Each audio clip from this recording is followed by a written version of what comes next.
Hello and welcome to ninja prep. This is Kapil Goyal, your educator and mentor for PG physics. तो आज की जो class है इसके अंदर हम पीवाईक्यूज डिस्कस करने वाले हैं, एटॉमिक एंड न्यूक्लियर फिजिक्स दोनों के, है ना। करीबन 40 के आसपास ये क्वेश्चंस होंगे, पीवाईक्यूज होंगे। जितने भी क्वेश्चंस है सारे उत्तराखंड के एग्जाम्स में आए हुए हैं, चाहे फिर वो असिस्टेंट प्रोफेसर का एग्जाम है, चाहे फिर वो लेक्चरर का एग्जाम है।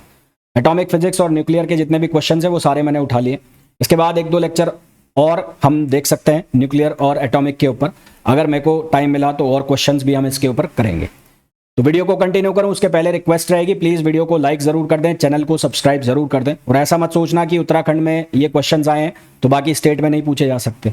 भाई क्वेश्चन तो क्वेश्चन होते हैं, चाहे वो उत्तराखंड में पूछा गया हो, चाहे फिर वो राजस्थान में पूछा गया हो, चाहे वो यूपी में पूछा गया हो।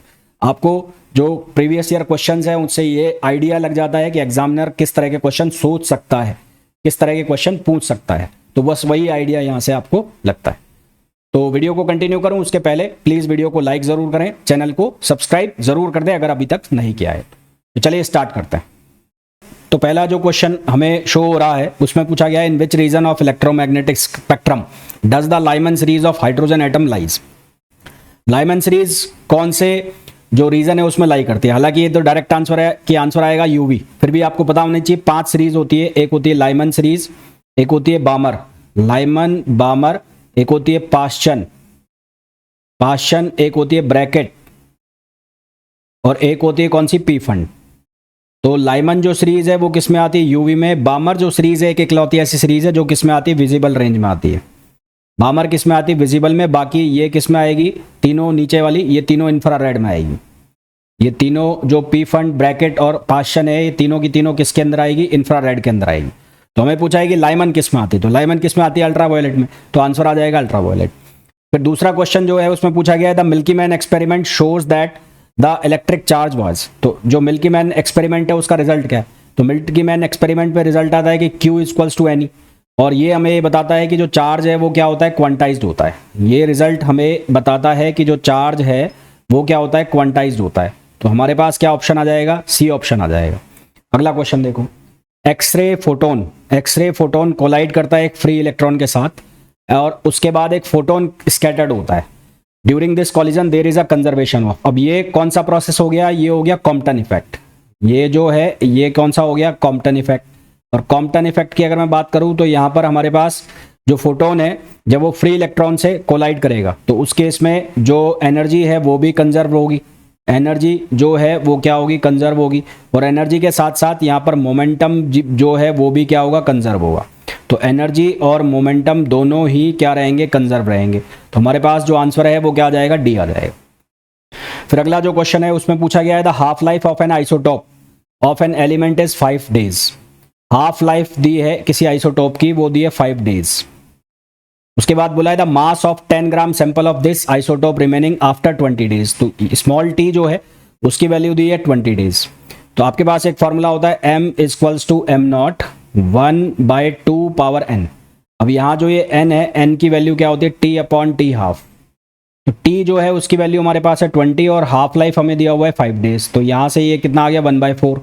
अब m नॉट जो है उसकी वैल्यू हमें दी हुई है 10 ग्राम, तो ये 10 ग्राम आ गया, और यहाँ 1/2 पावर 4 हो जाएगा। तो ये बनेगा 10 अपॉन 2 पावर 4 कितना हो जाएगा, 16। 2 पावर 4 अपॉन 16, तो 10 को डिवाइड करो 16 से, तो आंसर हमारे पास 0.625 ग्राम आ जाएगा।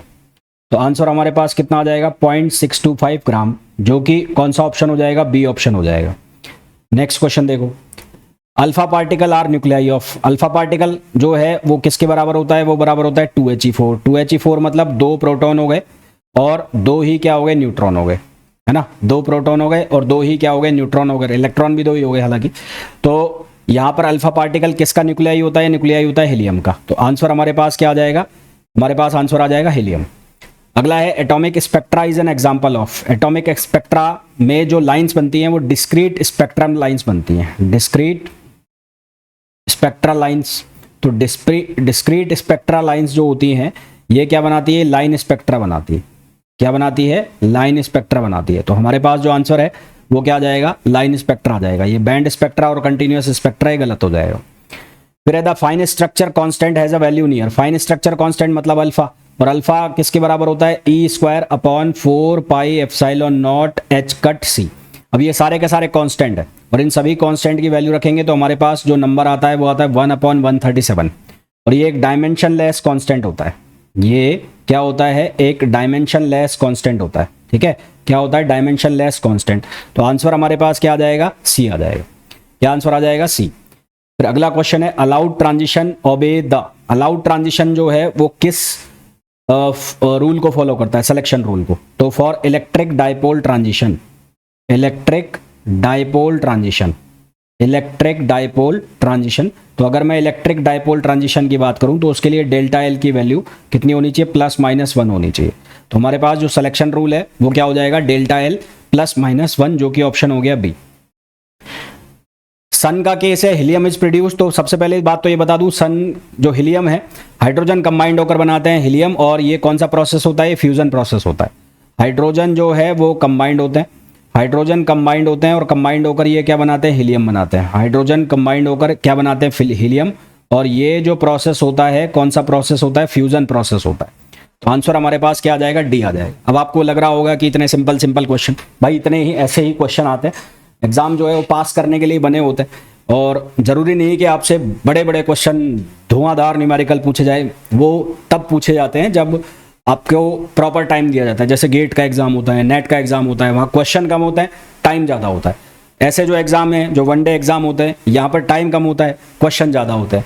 तो वहाँ पर इसी तरह के क्वेश्चन आते हैं, न्यूमेरिकल आते हैं, जो या तो 1 या 2 लाइन में खत्म हो रहे हो, या फिर आपको जो थ्योरी है या कंसेप्ट है वो याद हो, तो वो क्वेश्चन हो जाते हैं, है ना। तो अगला क्वेश्चन देखो, one of the following is a device that detects charge particle but does not show their track. इनमें से कौन सा एक वो डिवाइस है जो कि डिटेक्ट कर लेगा चार्ज पार्टिकल को पर उसको ट्रैक नहीं करेगा? तो जो स्पार्क चैम्बर है ये क्या करेगा? ट्रैक करेगा। स्पार्क चैम्बर जो है वो ट्रैक कर लेगा। इसी तरह से जो फोटोग्राफिक प्लेट है ये भी क्या कर लेगी? ये ट्रैक कर लेगी।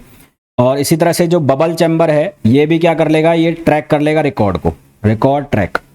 जबकि जो हमारे पास स्नाइलेशन काउंटर है ये क्या करेगा? ये पार्टिकल को डिटेक्ट करेगा, डिटेक्ट पार्टिकल, ये पार्टिकल्स को क्या करेगा? डिटेक्ट करेगा, but does not show the track, but does not show the track, does not show track, पर ये ट्रैक जो है उसको शो नहीं करेगा। आंसर हमारे पास क्या आ जाएगा? सी आ जाएगा। क्या आंसर आएगा? सी।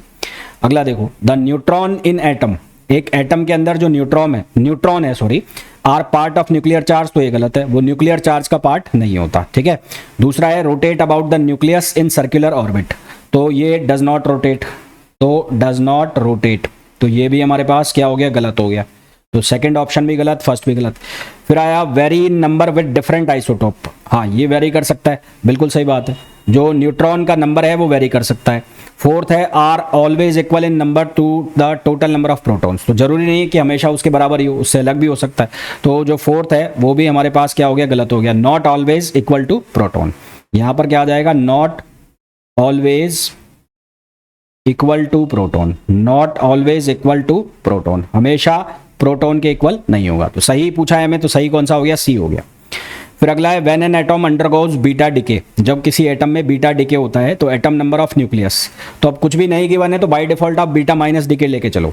तो यहाँ पर बीटा माइनस डिके की बात करें तो बीटा माइनस डिके मतलब न्यूट्रॉन जो है वो कन्वर्ट होगा प्रोटॉन में, और क्या निकलेगा? एक इलेक्ट्रॉन और एक एंटी न्यूट्रिनो। ये एंटी न्यूट्रिनो है, तो यहाँ पर जो जेड है वो किससे बढ़ गया? 1 से बढ़ गया। तो यहाँ पर जो प्रोटॉन नंबर है वो 1 से इंक्रीज हो जाता है जब हम बीटा माइनस डिके की बात करते हैं। वहीं अगर हम बीटा प्लस डिके की बात करेंगे तो उल्टा हो जाएगा। बीटा प्लस डिके में क्या होगा? बीटा प्लस डिके में ये होगा, जो पी है वो किस में चेंज होगा? न्यूट्रॉन में। तो और यहाँ पर क्या आ जाएगा? ई प्लस, और यहाँ पर आ जाएगा न्यूट्रिनो। तो यहाँ पर ये जेड -1 हो गया। तो ये कौन सा डिके हो गया? ये बीटा प्लस डिके हो गया। अब मैंने आपको कहा जब कुछ भी गिवन नहीं है तो यहाँ पर इसको बाय डिफॉल्ट आप क्या लेके चलो? Beta minus. तो बीटा माइनस लेके चलोगे तो आंसर क्या आ जाएगा? बी आ जाएगा। अगला है 1 एटॉमिक मास यूनिट। अब ये तो बहुत ही बेसिक सा क्वेश्चन है, एटॉमिक मास की यूनिट एएमयू में पूछिए, है ना। तो 1 AMU जो है 1 AMU किसके बराबर होता है? वो होता है 1.66 into 10⁻24 gram. 1.66 into 10⁻24 gram, which is option C. अगला है rest mass energy of an electron. तो E बराबर होता है m0c²। तो ये आप लिखोगे तो 9.31 इंटू 10⁻⁻31 और सी स्क्वायर यानी कि 3 इंटू 10⁸ इसका आपने करना है स्क्वायर, और इसको इलेक्ट्रॉन वोल्ट में बदलने के लिए 1.6 इंटू 10 पावर और -19 से डिवाइड करोगे। मेगा इलेक्ट्रॉन वोल्ट में जब ये कन्वर्ट होगा तो आंसर आएगा 0.511 मेगा इलेक्ट्रॉन वोल्ट, या किलो इलेक्ट्रॉन वोल्ट भी लिखा है, ये गलत है। अच्छा, जो पहला वाला जो लिखा हुआ है, पहला वाला ये है किसके लिए? पेयर प्रोडक्शन के लिए। पहला वाला जो है लिखा हुआ, ये किसके लिए? पेयर प्रोडक्शन के लिए। ये एनर्जी चाहिए किसके लिए? पेयर प्रोडक्शन के लिए। तो हमें तो इलेक्ट्रॉन की रेस्ट मास एनर्जी पूछिए, तो इलेक्ट्रॉन की रेस्ट मास एनर्जी कितनी हो जाएगी? बी हो जाएगी। तो हमारे पास जो आंसर आ जाएगा वो क्या आ जाएगा? बी आ जाएगा। अगला क्वेश्चन देखिए फिर। Anti proton is an atomic particle that has, देखो एंटी पार्टिकल की सबसे पहले बात करें, एंटी पार्टिकल। तो एंटी पार्टिकल होते क्या है? एंटी पार्टिकल ऐसे पार्टिकल जिनका जो मास है वो क्या रहेगा? सेम रहेगा, और ऑपोजिट क्या रहेगा? चार्ज रहेगा, है ना। चार्ज जो है वो क्या रहेगा? अपोजिट रहेगा। तो चार्ज क्या रहेगा? अपोजिट रहेगा। फिर हम बात करें एंटी प्रोटॉन की, तो इसी के बेस पर यदि एंटी प्रोटॉन की बात की जाए, एंटी प्रोटॉन, तो एंटी प्रोटॉन की अगर हम बात करें तो एंटी प्रोटॉन के अंदर मास जो है वो किसका रहेगा? प्रोटॉन का रहेगा। मास किसका रहेगा? प्रोटॉन का। और जो चार्ज रहेगा वो चार्ज किसके बराबर होगा? चार्ज बराबर होगा माइनस ऑफ ई। तो mass of proton and charge of electron, बिल्कुल सही है। मास ऑफ प्रोटॉन और चार्ज किसका रहेगा? इलेक्ट्रॉन का रहेगा। फिर अगला क्वेश्चन पूछा है, which of the following conservation laws have broken symmetry, इनमें से कौन सा जो कंजर्वेशन लॉ है जिसमें ब्रोकन सिमेट्री होगी? तो लेप्टॉन नंबर जो है वो तो क्या होगा? कंजर्व होगा। इसी तरह से जो चार्ज नंबर है वो भी क्या होगा? कंजर्व होगा। इसी तरह से जो बेरन नंबर है वो भी क्या होगा? कंजर्व होगा। अगर मैं स्ट्रेंजनेस नंबर की बात करूं तो ये वीक इंटरेक्शन में क्या होगा? कंजर्व नहीं होगा। तो not conserve in weak interaction. तो वीक इंटरेक्शन में ये जो स्ट्रेंजनेस नंबर है ये कंजर्व नहीं होगा। और हमें पूछा है कौन से में ब्रोकन सिमेट्री, तो कौन सा आ जाएगा? डी आ जाएगा। तो सही आंसर क्या आ जाएगा? डी आ जाएगा। अगला क्वेश्चन देखो, charge of particle which is made up of 3 quark DDS। तो डी जो है उसका मतलब है -1/3, मतलब डाउन क्वार्क। डी का मतलब है डाउन क्वार्क, यू का मतलब होता है अप क्वार्क, और एस मतलब स्ट्रेंजनेस। तो एस जो है वो कितना हो गया? -1/3E। हमें पूछा है DDS, तो DDS मतलब 1/3 -1/3, और ये भी -1/3। तो यहाँ से कितना बन जाएगा? -3/3, और -3/3 करोगे तो -E आ जाएगा। ये E साथ में है, मैंने लिखा नहीं है यहाँ पर। तो आंसर हमारे पास कितना आ जाएगा? माइनस का E आ जाएगा। फिर अगला हमें पूछा है वन बोहर मैग्नेटोन। तो बोहर मैग्नेटोन जो है उसको हम कैसे डिफाइन करते हैं? उसको हम लिखते हैं EH/2ME। अच्छा, इसको H कट को अगर H/2π लिख दूं तो ये ऐसे भी लिखा जा सकता है 4πMe। तो ये है बोहर मैग्नेटोन। अगर आपको पूछा जाता न्यूक्लियर मैग्नेटोन, अगर आपको पूछा जाता न्यूक्लियर मैग्नेटोन, तो न्यूक्लियर मैग्नेटोन में आपको क्या करना होता? μn, लगभग सेम कहानी रहती। EH/ यहाँ पर आ जाता 2MP। तो जब न्यूक्लियर मैग्नेटोन की बात होगी तो उसमें मास जो आ जाएगा वो प्रोटॉन का आ जाएगा। यहाँ पर जो मास आ जाएगा वो प्रोटॉन का। जब बोहर मैग्नेटोन की बात होगी तो उसमें मास रहेगा इलेक्ट्रॉन का। तो हमारे पास जो आंसर है वो कौन सा आ जाएगा? D, EH/2ME। अगला क्वेश्चन देखो, which of the following is not necessary for performing laser action. तो लेजर एक्शन के लिए क्या जरूरी है? पॉपुलेशन इन्वर्जन जरूरी है। लेजर एक्शन के लिए मेटा स्टेबल एनर्जी जरूरी है। लेजर एक्शन के लिए स्टिमुलेटेड एमिशन जरूरी है। लेजर एक्शन के लिए क्या जरूरी नहीं है? तो स्पॉन्टेनियस एमिशन लेजर एक्शन के लिए जरूरी नहीं है। तो हमारे पास ये पूछा है कि नॉट नेसेसरी, तो नॉट नेसेसरी कौन सा आ जाएगा? स्पॉन्टेनियस एमिशन आ जाएगा। फिर अगला पूछा है the coherence time of laser beam of wavelength. Laser beam of wavelength जो दिया हुआ है लैम्बडा, उस लैम्बडा की वैल्यू है 7400, और जो टाइम जो हमें दिया है उसको लिखा है 4 × 10⁻⁻5 सेकेंड्स। टाइम जो लिखा है वो 4 × 10⁻⁻5 सेकेंड्स है। हमें पूछा है लेंथ, तो लेंथ किसके बराबर होती है? Distance into time. तो डिस्टेंस हो गया लैम्बडा और टाइम हो गया टाउ। तो ये कितना हो जाएगा? ये हो जाएगा एक बार हमारे पास लेंथ की बात करें तो ये होती है स्पीड इनटू टाइम। तो लेंथ जो होती है वो होती है स्पीड इनटू टाइम। तो जो स्पीड हो गई, इस लाइट की स्पीड हो गई 3 × 10⁸, और जो टाइम हो गया वो हो गया 4 × 10⁻⁻5। तो यहाँ से आ गया 12, और 8 में से 5 गया 3, तो ये 10⁻3। तो आंसर आ जाएगा हमारे पास 12 किलोमीटर। क्या आंसर आ जाएगा? 12 किलोमीटर, जो कौन सा ऑप्शन हो गया? डी हो गया। अगला क्वेश्चन देखो, अगला क्वेश्चन है for cobalt Z27 X ray spectrum contained strong K alpha line at 0.1785 nanometer and a weak K alpha at 0.1930 nanometer. This weak K alpha line due to an impurity whose atomic number. अब यहाँ पर x ray जो है उसको use करना है, तो हमारे पास जो फ्रिक्वेंसी होती है उसका स्क्वायर रूट किसके प्रोपोर्शनल होता है, जेड माइनस बी, जहाँ बी एक कांस्टेंट है। तो इसको आप ऐसे लिख सकते हो, nu proportional to Z minus B का स्क्वायर, जेड माइनस बी का स्क्वायर। अब बी जो है उसकी वैल्यू हम ले लेते हैं 1, तो लेट बी इक्वल्स टू 1। तो यहां से हमारे पास जो न्यू है वो बन जाएगा जेड माइनस 1 का होल स्क्वायर। अब हमें बहुत अच्छे से पता है, वी नो दैट कि जो न्यू होता है वो बराबर होता है सी अपॉन लैम्बडा। तो यहां से हम लिख सकते हैं nu 1 upon nu 2 equals to, ये बन जाएगा लैम्बडा 2 अपॉन लैम्बडा 1। क्या बन जाएगा, लैम्बडा 1 लैम्बडा 2 अपॉन लैम्बडा 1। तो न्यू 1 अपॉन न्यू 2, तो इसको हम लिख सकते हैं न्यू 1 को Z1, तो Z1 minus 1 square upon Z2 minus 1 square, और लैम्बडा 2 मतलब ये हो गया 0.1930, है ना, 0.1930, और दूसरा वाला कितना हो गया, लैम्बडा 1, ये हो गया 0.1785। Z1 जो है वो हो गया 27, तो यहाँ से ये हो गया 27 माइनस 1 होल स्क्वायर, और ये हो गया Z माइनस 1 स्क्वायर, और इसको हमें सिंप्लीफाई करना है 0.1785। तो इसको जब हम सिंप्लीफाई करेंगे तो हमारे पास जो आंसर आएगा वो आएगा 26। सॉल्व कर लेना है इसको, आंसर हमारे पास कितना आएगा, 26 आएगा। अगला जो क्वेश्चन है उसमें बोला है sample of certain element is placed in 0.30 Tesla magnetic field and suitably excited for a part are the Zeeman components of 450 nanometer spectral line of this element। तो हमारे पास फॉर्मूला होता है delta lambda equals to E lambda B square upon 4 pi M C. अब ये ई upon 4 pi M सी ये सारा का सारा कांस्टेंट है, तो इसको शॉर्टकट में अगर मैं लिखूं शॉर्टकट, तो इसका जो शॉर्टकट फॉर्मूला है डेल्टा लैम्बडा वो कितना लिखा जाएगा, वो लिखा जाएगा 4.67 इंटू 10 पावर माइनस 13 और लैम्बडा स्क्वायर बी। अब बी की वैल्यू हमारे पास 0.30 है और लैम्बडा की वैल्यू 450 नैनोमीटर।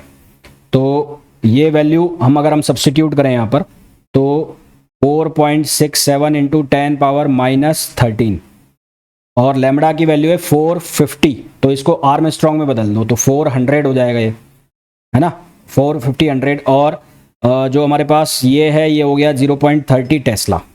तो इसको जब आप सॉल्व करोगे तो आपके पास जो आंसर आएगा वो आएगा 0.00283 नैनोमीटर। तो आंसर क्या आएगा, ए आएगा। तो सही आंसर आपके पास क्या आ जाएगा, ए ऑप्शन आ जाएगा। ठीक है, राइट आंसर आपके पास कितना आ जाएगा, ए ऑप्शन आ जाएगा। नेक्स्ट क्वेश्चन देखिए, an alpha particle of energy 5 mega electron volt is scattered through 180 degree by a fix uranium nucleus, the distance of closest approach. तो काइनेटिक एनर्जी जो क्लोजेस्ट अप्रोच पर है वो किस में कन्वर्ट हो जाएगी, पोटेंशियल एनर्जी में।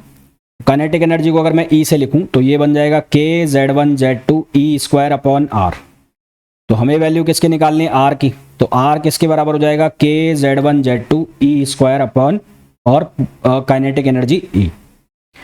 तो एनर्जी कितनी है, 5 मेगा इलेक्ट्रॉन वोल्ट, k की value 9 into 10 power 9, z1 z2 alpha particle के लिए और यूरेनियम न्यूक्लियस के लिए, तो यूरेनियम के लिए 92, तो एक हो गया 92 और अल्फा पार्टिकल का हो गया 2, है ना, 2 हो गया, और ई स्क्वायर यानी कि 1.6 इंटू 10 पावर माइनस 19 का स्क्वायर, और ये हो गया 5 मेगा इलेक्ट्रॉन वोल्ट 10 पावर 6, और ये हो गया 1.6 इंटू 10 पावर माइनस 19। इसको सॉल्व करना है हमें, इसको सॉल्व करेंगे तो आंसर हमारे पास बनेगा 5.9 इंटू 10 पावर माइनस 14। एक बार चेक कर लेना यार, ये है ना, ऑप्शन लगभग सेम से, एक बार चेक कर लेना, है होगा ऐसा ही, बस ये ध्यान रखना। फिर नेक्स्ट क्वेश्चन है सी आएगा।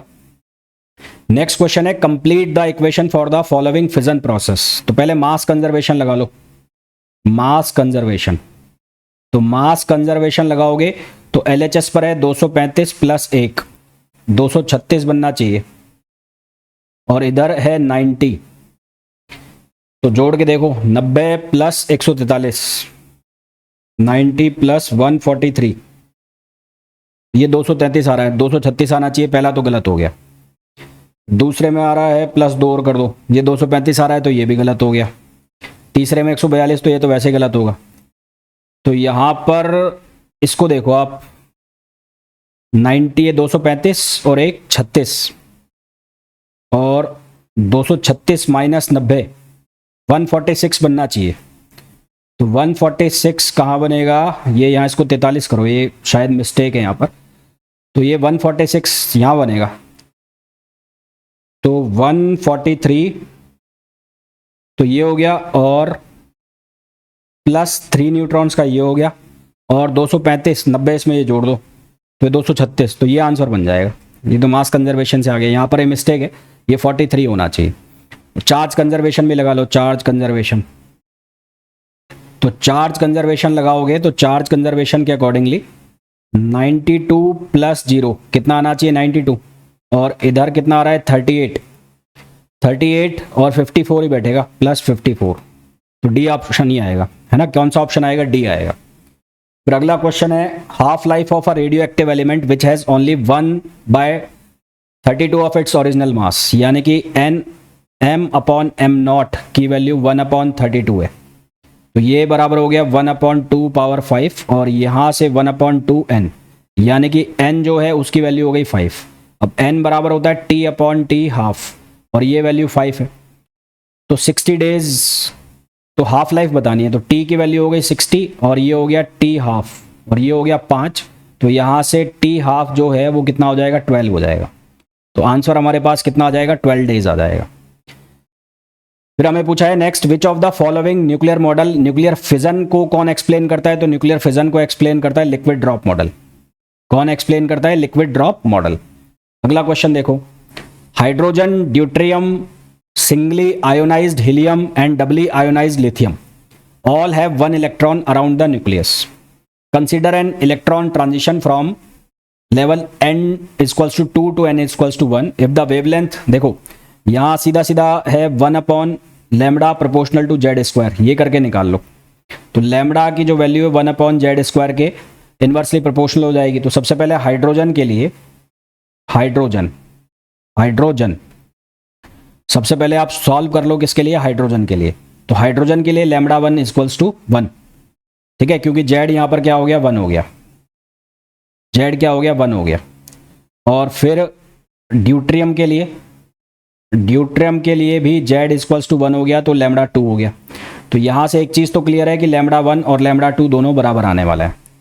पहला वाला तो तुम्हारा कट हो गया, दूसरा वाला भी कट हो गया, ये भी कट हो गया, तो ऑप्शन तो तुम्हारे पास सी आ चुका है ना। इतना ज़्यादा दिमाग लगाने की ज़रूरत है ही नहीं। फिर भी अगर करना चाहो तो तीसरा कौन सा है तुम्हारा, हीलियम। हीलियम के लिए जेड, He+ के लिए जेड की वैल्यू हो गई 2, तो यहाँ से जेड की वैल्यू हो गई 2, तो ये λ3 हो गया। तो λ3 जो है वो प्रोपोर्शनल हो जाएगा 1/4 के, है ना। तो इसको कांस्टेंट ले लो यहाँ पर, तो ये 1/4 हो गया। और इसी तरह से फोर्थ के लिए निकाल लो, तो फोर्थ कौन सा है, फोर्थ है लिथियम। तो Li के लिए जेड की जो वैल्यू है वो हो गई 3, तो यहाँ से ये बन जाएगा 1/9। तो अब आप इनका रेशो निकालोगे, λ1, λ2, λ3 और λ4। तो ये रेशो बनेगा 1:1:1/4 रेशो 1/9। तो ये तो सॉल्व हो गया। तो आंसर हमारे पास क्या आ जाएगा, हमारे पास जो आंसर आएगा वो आ जाएगा सी आंसर आ जाएगा। अगला क्वेश्चन देखो, if the binding energy of electron in hydrogen atom is 13.6, तो फॉर्मूला हमारे पास होता है E = 13 माइनस का होता है, E = -13.6 Z²/n²। बात चल रही है हाइड्रोजन के लिए जेड की वैल्यू 1 होती है। The energy required to remove electron from the first excited state of lithium plus, तो फॉर लिथियम Li++, तो लिथियम के लिए जेड की वैल्यू हो गई 3, और फर्स्ट एक्साइटेड स्टेट मतलब n = 2, तो E = 13.6 Z² मतलब 9 और n = 2 मतलब 4। तो यहाँ से इसको सिंप्लीफाई करो, तो 13.6 × 9 डिवाइड बाय 4, 30.6। तो हमारे पास जो आंसर आएगा वो कितना आएगा, 30.6, जो कि ऑप्शन हो जाएगा बी। फिर अगला पूछा है द क्वार्क स्ट्रक्चर ऑफ Δ++। देखो u बराबर होता है +2/3e, और d जो है वो बराबर होता है -1/3e, और s जो है वो भी होता है -1/3e। आपको 2 प्लस चाहिए, यानी कि 2e आपको लाना है। तो पहला अगर आप फर्स्ट वाला ऑप्शन चेक करते हैं तो यहाँ आएगा 2/3e + 2/3e और +2/3e। तो ऐड करोगे तो ये बन जाएगा कितना, 2e बन जाएगा। ऐड करोगे तो ये क्या बन जाएगा, 2e बनेगा। तो हमें तो पहला ही ऑप्शन सही मिल गया, तो हमारे पास आंसर क्या आ जाएगा, ए आ जाएगा। अगला क्वेश्चन देखो, the fundamental particles of our universe is. तो लेप्टॉन और क्वार्क्स जो हैं वो क्या होता है, फंडामेंटल होते हैं। ये क्या है, फंडामेंटल है। जबकि बोसॉन और मीसॉन्स का देखोगे तो ये क्या है, ये कंपोजिट है। बोसॉन्स और मीसॉन्स का देखोगे कंपोजिट, मीसॉन्स भी क्या है, कंपोजिट। तो आंसर क्या आ जाएगा, ये आ जाएगा। हाइपरचार्ज ऑफ ओमेगा माइनस बताना है, तो हाइपरचार्ज के लिए y इक्वल्स टू होता है b + s। तो फॉर ओमेगा माइनस के लिए जो b है, बेरन नंबर, उसकी वैल्यू 1 और स्ट्रेंजनेस नंबर उसकी वैल्यू होती है -3। तो y इक्वल्स टू हो जाएगा 1 - 3। 1 - 3 का मतलब -2। आंसर हमारे पास क्या आ जाएगा, -2 आ जाएगा। फिर नेक्स्ट क्वेश्चन देखिए। नेक्स्ट क्वेश्चन है, for a scintillation detector the 662 kilo electron volt photo peak of 137 CS source is observed at 12 volt and the full width at half maximum of the photo peak is 1.44 volt. Its resolution will be। तो resolution का जो formula होता है वो होता है delta E/E। तो delta E की जो वैल्यू है वो दी हुई है फुल विड्थ, ये फॉर्मूला होता है full width half maximum upon peak, ये फॉर्मूला होता है। तो फुल विड्थ हाफ मैक्सिमम इसकी वैल्यू दी हुई है 1.44 और पीक जो है उसकी वैल्यू हमें दी है 12। पीक की वैल्यू है 12, तो यहां से ये बनेगा 0.12। तो डेल्टा ई निकालना है, तो डेल्टा ई किसके बराबर हो जाएगा, आर इंटू ई। यहां से आर इंटू ई, तो आर जो है वो आ गया 0.12 और जो ई है उसकी वैल्यू हो गई 662। तो इसको जब सॉल्व करेंगे तो ये बनेगा 794। इसको सॉल्व करेंगे 662 इंटू 0.12 तो ये बनेगा 79.44 किलो इलेक्ट्रॉन वोल्ट, जो कि ऑप्शन हो जाएगा कौन सा, सी हो जाएगा। अगला जो क्वेश्चन है, the binding energy per nucleon. तो बाइंडिंग एनर्जी पर न्यूक्लियन जो मैक्सिमम होती है वो होती है फेरस के लिए। तो binding energy per nucleon maximum होती है फेरस के लिए, इसके लिए इसकी स्टेबिलिटी भी मैक्सिमम होती है, highest stability, highly stable. Next, the mass number of helium is 4 and that of sulphur is 32। The radius of sulphur nucleus is larger than the. तो सल्फर की जो रेडियस है वो हीलियम से कितनी ज़्यादा होगी। तो हमारे पास ऑप्शन है R इक्वल्स टू R0 और A⁻1/3। तो sulphur upon helium equals to, sulphur का जो एटॉमिक नंबर है वो 32, एटॉमिक मास 32 और मास नंबर, और हीलियम का 4, तो ये पावर हो गई 1/3। तो यहाँ से बनेगा RS अपॉन RHE। ये 8 और 8 को 2 पावर 3 लिख सकते हैं, तो ये 2 आएगा, तो ये 2 टाइम्स हो जाएगा। तो आंसर क्या आ जाएगा, 2 टाइम्स। नेक्स्ट क्वेश्चन है, 5 mega electron volt alpha particle losses it's energy in GM counter. GM counter का क्वेश्चन है, 1 electron ion pair is produced for each 30 electron volt of energy lost in the gas off GM counter. The GM counter has a multiplication of 10,000 and the total capacitance between the two electrodes is 50 μF. The amplitude of voltage pulse developed will be। तो सबसे पहले n की value निकालो। तो n की value आप कैसे निकालोगे, आप यहाँ से ये एनर्जी लो, तो एनर्जी कितनी है 5 मेगा इलेक्ट्रॉन वोल्ट, तो 5 × 10⁻6 इलेक्ट्रॉन वोल्ट ये एनर्जी हो गई। इसको आप डिवाइड कर दो 30 वोल्ट इलेक्ट्रॉन वोल्ट से, 30 इलेक्ट्रॉन वोल्ट से डिवाइड कर दिया तो ये आ गया 1.67 × 10⁻5। मल्टीप्लायर के साथ मल्टीप्लाई कर दोगे तो विद मल्टीप्लायर, तो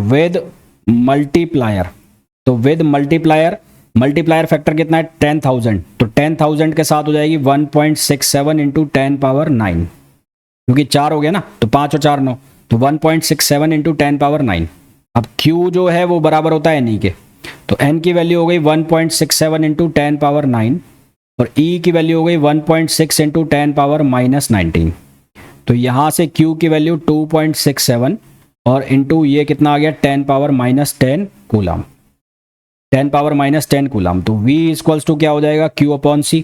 तो ये आ गया 2.67 इंटू 10 पावर माइनस 10 और C जो है उसकी वैल्यू हो जाएगी 50 इंटू 10 पावर माइनस 12। तो सॉल्व करेंगे तो आंसर आ जाएगा 5.3 वोल्ट। सॉल्व करेंगे तो आंसर आ जाएगा 5.3 वोल्ट, जो कि कौन सा ऑप्शन हो जाएगा, डी हो जाएगा। अगला है which of the following is not a fermion. तो फर्मियोन इनमें से कौन सा नहीं है, तो लेप्टॉन जो है वो फर्मियोन है, प्रोटॉन जो है वो फर्मियोन है, बेरन जो है वो फर्मियोन है, ग्रेविटोन जो है, ग्रेविटोन वो बोसोन है। ग्रेविटोन जो है वो क्या होता है, बोसोन होता है। क्यों? क्योंकि इसका जो स्पिन नंबर है, स्पिन वो कितना होता है, 2 होता है। तो ये क्या हो गया, बोसोन हो गया। अगला है in nuclear model the magic numbers are. तो मैजिक नंबर 2, 8, 20। तो ये 18 वाला तो गलत हो गया। 2, 8, 20, 50, 82, 126, 60 नहीं आएगा यहाँ पर, है ना। तो आंसर क्या आ गया हमारे पास, बी आ गया। तो आई होप जितने भी क्वेश्चंस मैंने आपको कराए हैं वो बहुत अच्छे से आपको समझ आ गए होंगे। फिर भी आपको कोई डाउट हो तो पूछ लीजिए। मिलते हैं नेक्स्ट वीडियो में। Till then thank you, bye bye.